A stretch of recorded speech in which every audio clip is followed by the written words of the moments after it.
தாழம்பூ குங்குமமிட்ட மலர்ச்சியான முகம், புன்னகை தவழ நீல பட்டுப்புடவையின் ஒளியில் வெள்ளிக்கம்பிகள் மின்னுவது போல் தலைமுடியில் இடையிடையே வெள்ளை முடி, கையில் ஒளி வாங்கி தம்பூரா சுருதி கூட்ட ராகமாளிகாவில் குறையொன்றும் இல்லை மறைமூர்த்தி கண்ணா, குறையொன்றும் இல்லை கோவிந்தா என்று இசைத்து வந்து நம்முன் எம்.எஸ். சுப்புலட்சுமியாகவே தோன்றிய மாணவிக்கு நன்றி.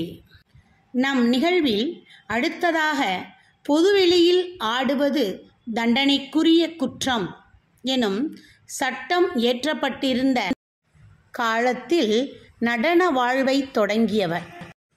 நாட்டியம் ஆடுவது கீழ்மையானது என்ற எண்ணம் 20ஆம் நூற்றாண்டின் தொடக்கத்தில் பரவலாக இருந்து வந்த நிலையை மாற்றியவர். இவர் இந்திய அரசின் தாமரை செவ்வணி விருது பெற்றவர்.